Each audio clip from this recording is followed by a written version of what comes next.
Hey everyone, welcome back to Scale Like a Savage, the podcast. I am Jamie Seneca, your co-host down in sunny South Florida, and I am with Britany Boatwright, my beautiful co-host over in Tennessee. And we are talking about a three-part series today. Three things that speak to our heart. Right, Yeah. Britt? You got that sticky note up to show everybody what we're talking about here today? So today we are speaking directly to that was so scribble. So terrible handwriting. If you're watching, please understand that I am going to name out the three things, but we are speaking directly to the hearts and minds of team leaders that listen to our podcast. First of all, Jamie, we were talking about this before we got started. Thank y'all so much. Like our early listeners, our early subscribers, truly from the bottom of our hearts. Like we're doing this and taking time out of our day. It's 5:30 right now, and we are both exhausted. And I'm like, Jamie, we get to do this. We need to do this for our active listeners.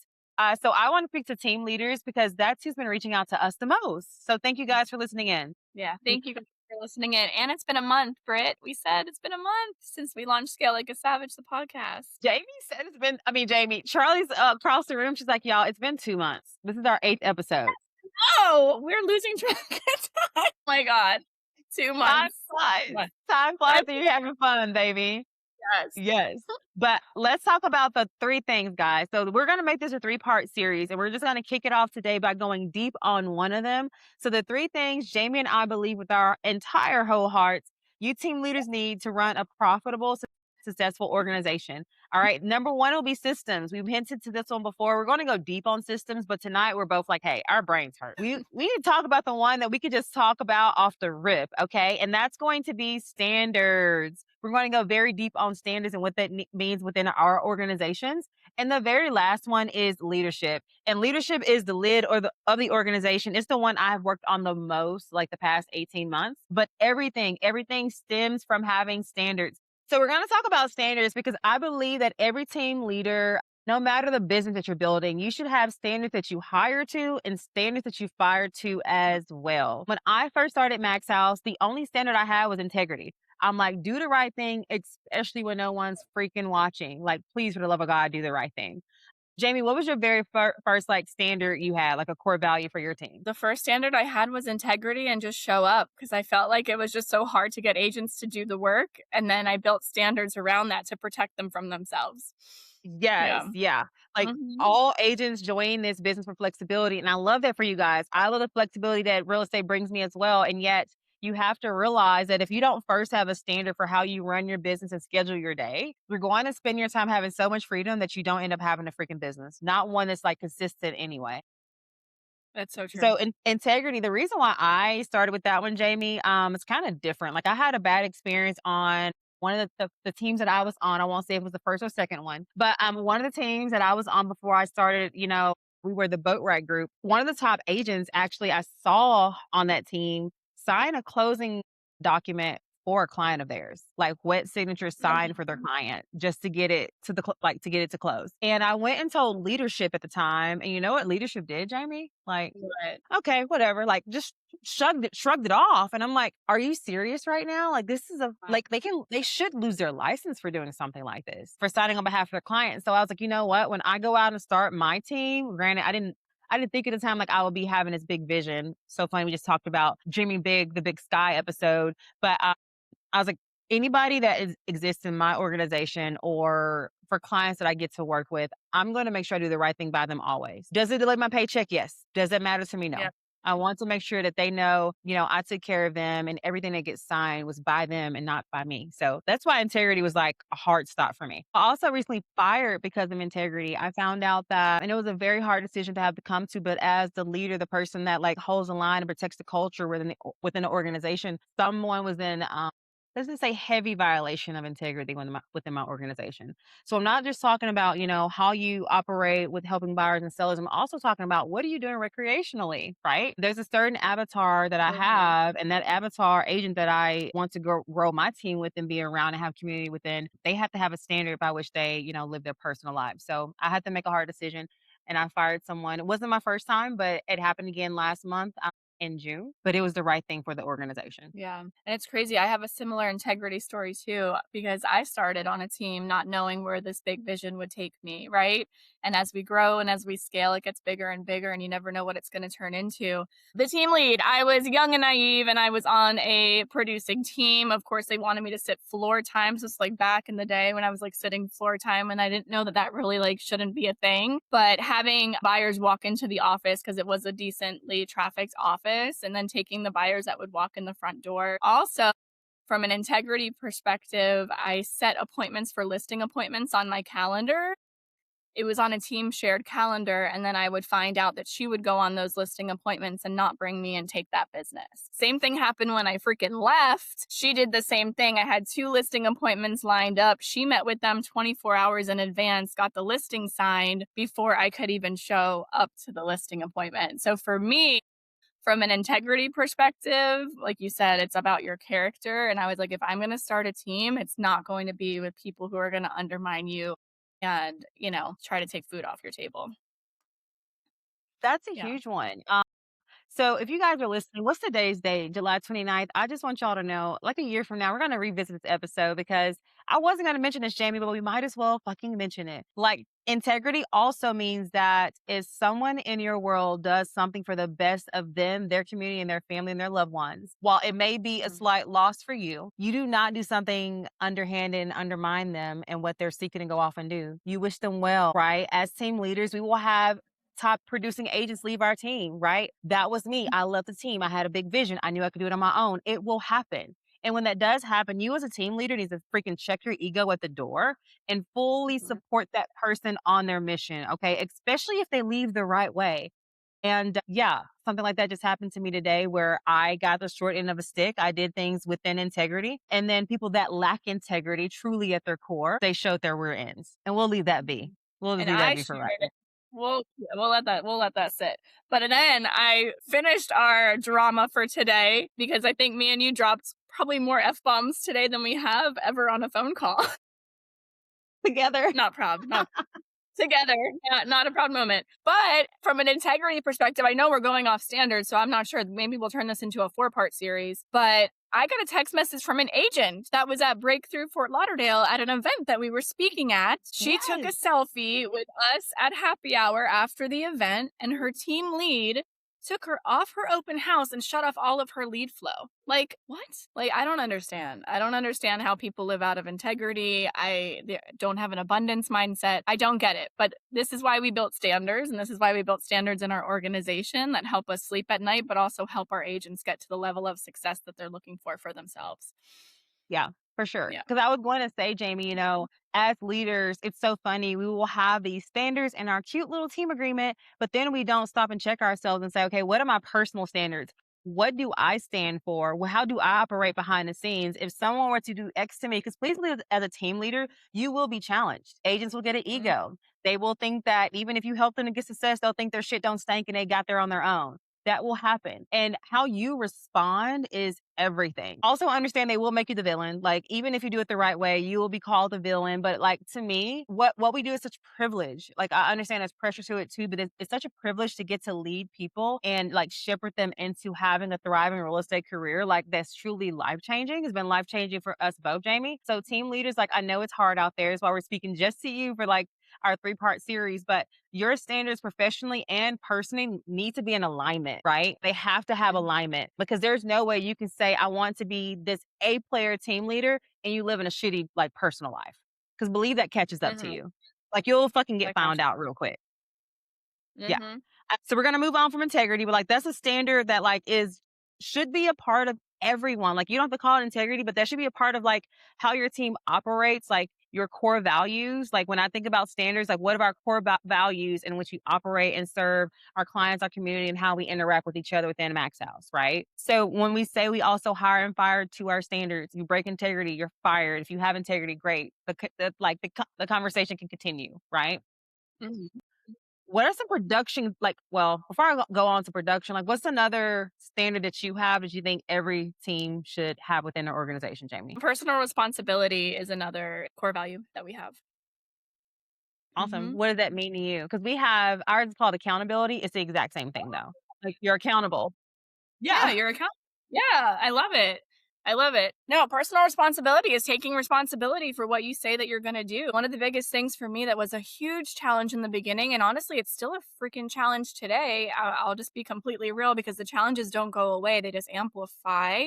And then the bigger you get, and you could speak to that, I feel like it actually gets easier. I'm still in that moment of like, sometimes you got to deal with the crap until you get a little bit bigger. But personal accountability is showing up and doing what you say you're gonna do. You know how many I don't wanna go on a rampage, but it's so frustrating to me. It's like, how many people, how many agents say, I'm going to sell 36 homes, and then you don't even show up and you don't even put in the effort to do four, right? You want to put your child through college, but you don't even show up to team meetings and you don't take responsibility for your actions and you don't go on your open houses and you don't commit to the calls and conversions that you say you're going to do for your family. That's huge for me because that actually grinds my gears. That frustrates me. Yes. Jamie went on a mini rampage, and you know what's so I can funny? I'm going to hear it. coach you a I'm little bit, taking Jamie. MPT right now, but it pisses me off. I'm going to coach you real quick because I love you, and I had to get this same clarity check last year. Again, I've been working on leadership. We notice our agents still break this freaking standard. Like I've, Mhm. and you're right. When you're at a certain level, you're in that messy middle, or you're just beginning. It's like, "Ugh, I don't want to cause too much friction. They'll run away. I don't want to be a hard ass. Stop that shit, team leaders. Like Mhm. it is your responsibility to call it out and check it. What I call it is I want to call you up. I want to call you up and pull you up into what I know you're capable of. And if you can't meet me there, baby, then we're not in alignment. So Max House isn't home for you, right? We have to have a standard of when we say accountability, are we being accountable as team leaders and raising the culture and holding the culture up within our own organizations? Because if we're Mhm. not doing it, nobody else fucking is going to do it. If Yeah. they see us being loose on someone who never shows up to anything, they still get a pat on the back. They show up to happy hour, they show up to boat day, but they don't show up to like the trainings. They turn in paperwork and it's like half-assed. They're causing like friction with my TC department. No, I'm going Mhm. to check you. I actually told my leadership team we had a meeting for an hour and a half down in my living room, and I was like, they're like, this agent has X, Y, and Z, yada yada, and I'm like, I want y'all to know I will fire their ass quick. Mhm. I don't care no longer about how much production they bring into the team. If they're just going to cause us to slow down with how fast we run and like limit how much we can serve other agents because they're being selfish, right? Mhm. So us as leaders, and I empower my leadership team. I say, don't come to me. If you come to me with that complaint again, and you know that that's your department, we're going to have a conversation about you not stepping up as a leader and calling them out on that core value being broken. Mhm. So, team leaders, stop complaining about the shit your agents do or don't do. You are the one allowing it. If they are not holding that line of personal responsibility, you have an obligation, a personal obligation to make sure you call them up or let them self. You have a Self-select. personal responsibility of calling them up or letting them self select out. Yeah. 100%. Simple. Super Yeah. simple. Yeah, and And when we Dustin talk about said it standards, best, Britt. Dustin Runyon said it best on our previous episode. He's like, "What the fuck are you doing? Where are you getting your 20 connects in?"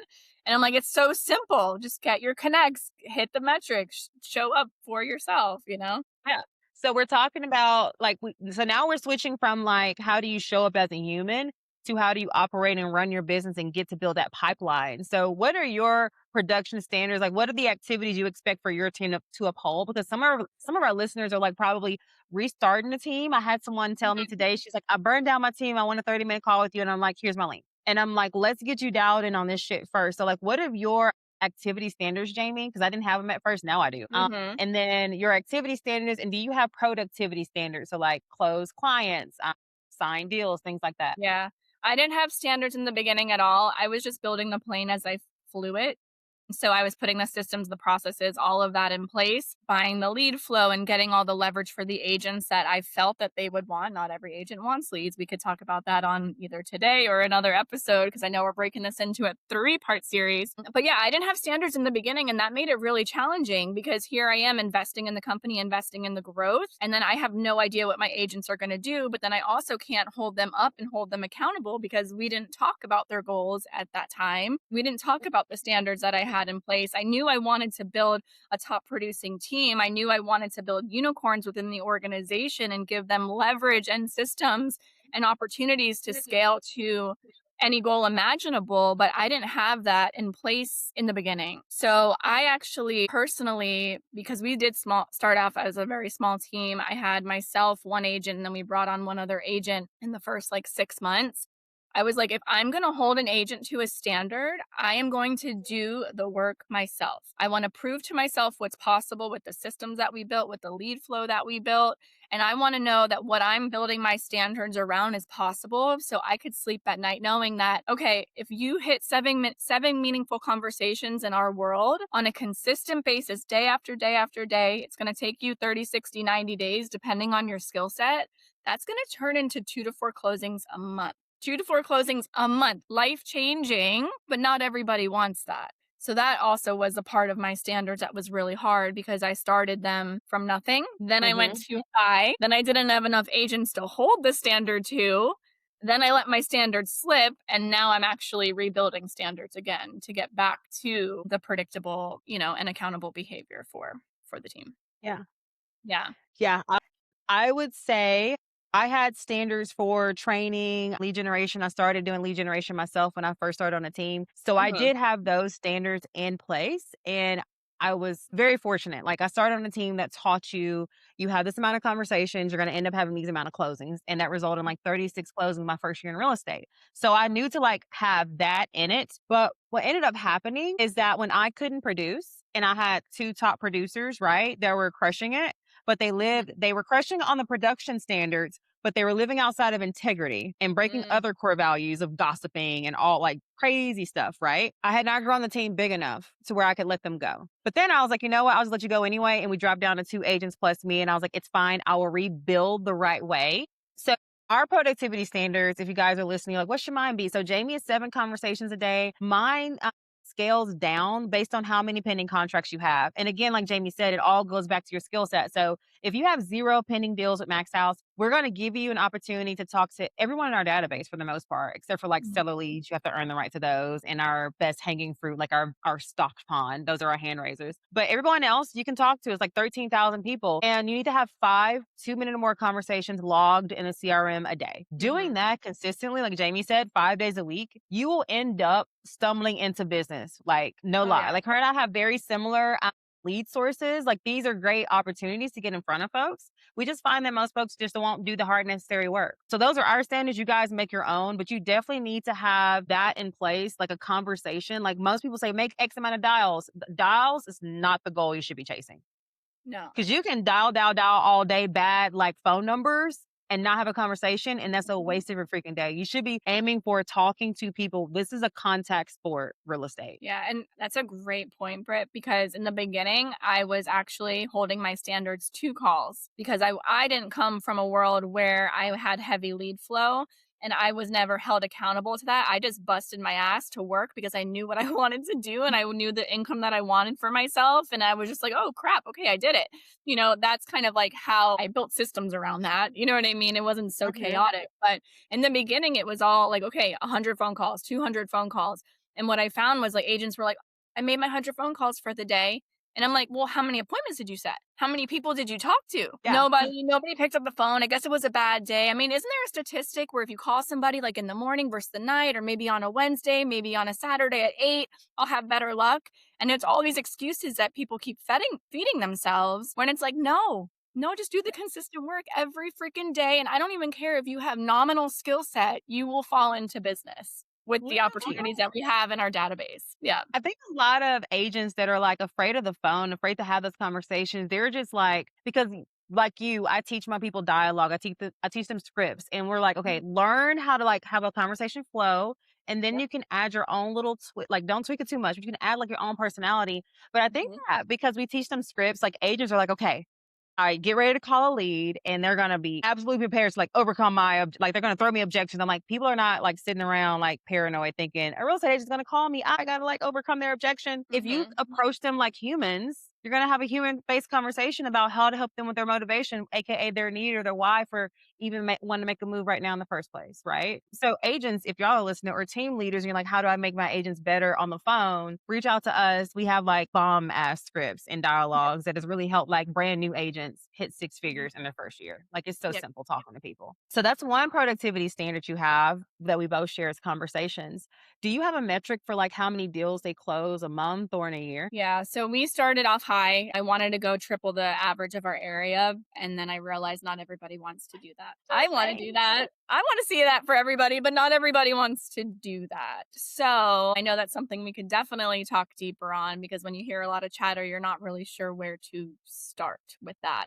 So we Oh, actually started at 12 transactions for the year. Yeah. And then what is it? Industry standard, the average agent sells less than 4 transactions a yep. year. Mhm. Less than 4. So we're asking them to triple their output. So 3 times the average. And that was a hard pill for me to swallow, because it's like, I want to see this for the people that come into our world and I know what's possible. But now you're asking someone to either one, do more than what they actually want to do in their own definition of success, and then do 3 times the average, which I don't know. I don't know where I'm trying to go with that, but It's it was a undue little bit, pressure. it's a lot of pressure. Yeah, it's a lot Yeah. of pressure for some people who are not ready for that type of production. I Yeah. think I texted you and Charlie in our scale group chat, and I was like, I actually posted about it on Facebook, and I was like, how fucking egotistical of me to want everybody to walk around and be just like Brittany B. First of Mhm. all, nothing will get done. There will be a lot of great ideas. Everything will be beautiful. Like me and Jamie will be partying and vibing.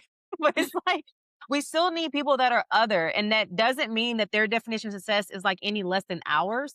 We Right. just have to meet them where they are. So, like Jamie, I also started with a goal of selling 12 houses because I'm like, guys, I did 36. Like 12 is easy. Not everyone comes into real estate. I came from an insurance background where I made myself be chained to my desk and I would make $100 before lunch every single day. Like I've always just applied that natural pressure to me, but that's not everybody. And so it's Mhm. like so as team leaders, you will hit your head against a fucking wall if you're like trying to make over yourself. Stop doing that. You need to realize that if the industry standard is 4 and you're talking to agents who might have did 2 or 3 last year and you're like get to 8 for them, that's life changing, right? Mm. Your splits can be the crappiest splits, but if you get them to 8 deals and like they don't have a single bad quarter, maybe Q1 is a little off, but the rest of the year is phenomenal for them, especially in the winter months or summertime picks up, that's a win for them. So that is something where in my team agreement, and you know what, I lied, my team agreement used to have 18, Jamie.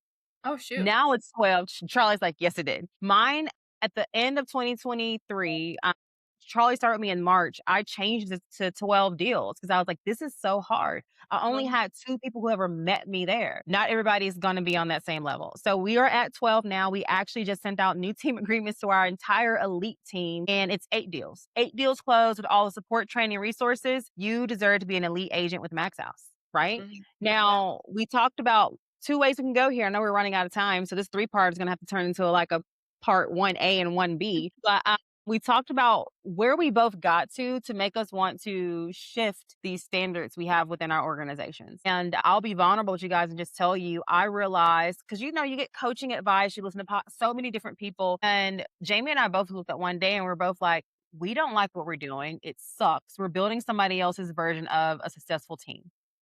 So, Mhm. team leaders listening, you absolutely have our permission to go out there and build a team the way you want to build it. As long as it brings you profit, you can sleep at night. Your team's not freaking maniacs. Like they can be good maniacs, but as long as Mhm. they're not harming babies and hurting old ladies, like have your own definition of what success looks like within your organization. You don't have to R&D everything you hear.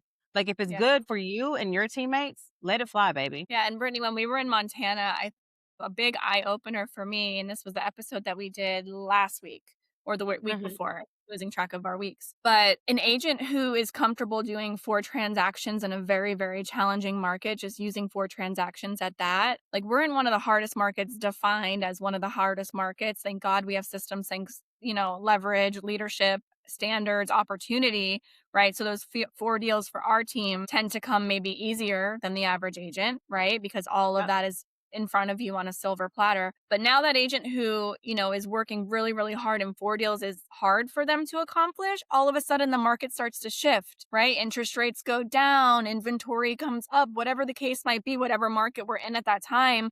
That 4 deal agent is now turning into an 8 deal agent, right? Or now they went up to a 12 deal agent and now a hard market brings them back to a 6 deal agent. Like there is those ebbs and flows in the market, and that's something to be mindful of, because Absolutely. in the past I literally like built friction on my team. Like people would hide from me in a sense, they would not hide like behind a door, you know what I mean? But Well, I like know what you they mean. Yeah. like show up to the team meeting and leave because they don't want to have those hard conversations because they know I'm going to ask them like what's going on? What are you doing? You know what I mean? I look at your follow-up boss, numbers and I know where you're at and I know what you told me that you wanted to do. And when my standards were a little bit too high, and that wasn't where they wanted to be, but that's where the standard I wanted to hold them to, I lost really good people I because of that. know, and that's the worst thing. When we were in Montana, I got an email from 2 ladies. I'm like, "I love they're good freaking humans." And that goes Mhm. to another point. They were just like, "Right now, we love Max House, everything, but we're not able to commit to the standards you want us to hold to." And Yeah. so, Jamie, something we talked about was team leader. First, two things, team leaders. If you're just starting your organization, I understand you may listen to some gurus and say that, they need to have 18, 12, 24 contracts. Understand that not everyone is going to produce at the level that you produce at, especially if they're brand new. Like, it's like drinking from a fire hose. They have some level of fear inside of them still. Like, it's just not possible. And then also, I want to be able to, like you said, Jamie, I want to meet people where they are. So if you can't be full time, but you're like, I'm willing to bust my butt from 5 to 7 or whenever I get off, like commit 2 hours per day. And if Mhm. Max House the team for me, it'll help me get there. I want to help those agents. But my Yeah. standards were so strict that I was not able to meet people where they are. Now I'm like, I don't care if you're quote unquote a part timer because you have a full time job, because let's be honest, you got to pay for your bills. But if you can commit like 2 solid hours every day of business building, I'm willing to pour into you. You don't Mhm. have to have this crazy production metric. As long as you commit to showing up to my trainings, being coachable, using my CRM properly, documenting everything, and doing the trainings and onboarding, then let's go, you know? Mhm. And I don't know if we talked about this on the phone or on a previous podcast, but shout out to two agents on our team, Daisha and Miriam. They have full-time jobs. Actually, both of them have two full-time jobs. Craziness. They're like the weirdest unicorns. I love them to death. And shout out to them, but they follow our systems to a T. They follow the roadmap. Are they hitting 12 closings a year? No, but would I get rid of them because of that? Absolutely not. They're doing what they need to do. They're filling the gap that they need to bring real estate income into their world. And eventually they'd like to see this as full time, and Yeah. of course I want them to be full time with me. But yeah, I mean, they're the perfect example of they're following the systems. They're just not, hitting my original Production number. tired. Yeah. That's fine. My So original what I will numbers. Yeah. Yeah, what I will say, guys, if you do have those agents who quote unquote can't be like more than 2 hours a day within your organization, maybe they don't want access to all of your lead flow. Maybe that's not what they're signing for up at all. Maybe they're literally signing up for a PhD in real estate and they realize Reset Real Estate is where to go to get it, or Max House, or whatever your real estate brokerage is. But maybe that's what they really want. So I would seek to understand from people when you have conversations, because a lot of folks follow great leaders. I know I do. I know you do too, Jamie. And Mhm. so just be cognizant of the people you're pushing away unintentionally, because you're building a version of a business that's not even yours to carry right now. Like, I believe you're going to attract more people with honey than you would vinegar. So stop being salty. Stop like causing friction within your own organization with having these unrealistic standards. I would, gosh, before we wrap up, this is especially for my team leaders who expect for your agents to be lead generating beasts when you have never fucking picked up a CRM call in your life. I have talked to agents who are like, I'm SOI. I've never bought leads, but I'm buying leads for my team. I don't know how to work the CRM. What do you mean? You Mhm. can't lead your team. You can't Mhm. you can't model it for them. Like, the best way to teach an agent how to do something is not to like sit there and have them read it. It's for them to watch you do it. Yeah. That's why my agents come on they have to come on 3 listing appointments with me for me to know that they know how to do my process of how I want our sellers served. That's the standard of Max House. We call it the Max House way. You want to work with the buyer, we have a buyer consultation. I want to see that model the Max House way. You earn the right to higher opportunity and lower converting leads, especially my listings. So like all of my team leaders out there, seriously guys, you cannot hold your agents to a standard in which you can't even uphold your freaking self. Like, just stop the madness. Okay.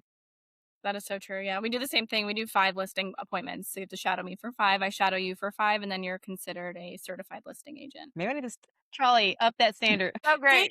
You're not supposed to just change it because we're having a conversation. Do what works for you. Man, see, I fell into that trap. Don't point at me. Don't freaking point at me. Yeah, guys, that sounded good though. I'm like, hell yeah, 5 and 5, but no, that's It just too is. much. Like, It's great. 5 and 5. Yeah. Yeah. but so for us, so Jamie said she does 5 and 5. We do Oh, 3 yeah. where you watch me and then we do it together. And then the last one, you do it. I'll fully watch you do it. But then also, there is a 2-hour training course you have to do. And then also present your listing presentation to my lead listing agent. Like Bill has to see it, sign off on it, and say, Britt, they're ready to go, even after we do those 3 things. Because I want to Yeah. know that I can trust you. We also use AI heavily within our team. Because I don't know about you, Jamie, but I can't like monitor all the tracks, like go in there and see, okay, who listened to all their conversations. But we use AI to like evaluate certain keywords that I don't want them saying. Especially asking for the next natural step, doing the close, following LP Mama. So Mhm. use AI in your business too. That'll help you guys to amplify your reach and how like you can help tweak your agents on their talk tracks and things like that. Yeah. We don't use AI as heavily as you do, but we are getting ready to implement that August 1st. That's going to help us substantially because, like you said, there's only so many calls you can listen to. There's only so much that you can do as a leadership team. And you're losing out on opportunities by not having AI in there and Yeah. grading your agents and giving them those coaching moments that they can learn from. Yeah. Hmm. Our calls on a scale of 1 to 5 went from a 2.3 when we first started, and now we're at a 3. Like this morning at our team meeting, we're at a 3, and we're having many more people having 5-star conversations, and we've seen an uptick actually in appointment set and like asking for the next natural step. So team leaders realize like what you focus on will improve. Just get really dialed in on tracking that and seeing where your agents are lagging in their conversation track. Like have a standard for how they should talk to people on the phone, truly. Hmm. Yeah. Yeah. Well, Jamie, we are 5 minutes over time today, guys. Yeah, I'm like, it's 30. We're almost at 35 minutes, but thank you guys so much for listening in. Again, we're going to go over, and we may do standards some more because we didn't even touch on half of what we could about Yeah, we could standards of definitely team go leaders. deeper with that and a little bit more direction. So if someone's starting a team tomorrow, they could just implement Yeah, where we went right. we should call this like the where we went rogue and how you can go right series. Seriously. So the where we went wrong and how you can go right series. The girl be off the chat. Like this ain't no fucking chat GPT. This be straight Brittany, y'all. But no, 3 things though. Systems, standards, and leadership will come to y'all again with like the next step in building a profitable, fun real estate organization. Until next time, y'all can catch us every Friday at 8 a.m. Eastern. I am Brittany Boatwright and Tennessee. My co-host is Jamie Seneca. Until next time, y'all, scale like a savage. Bye. Guys.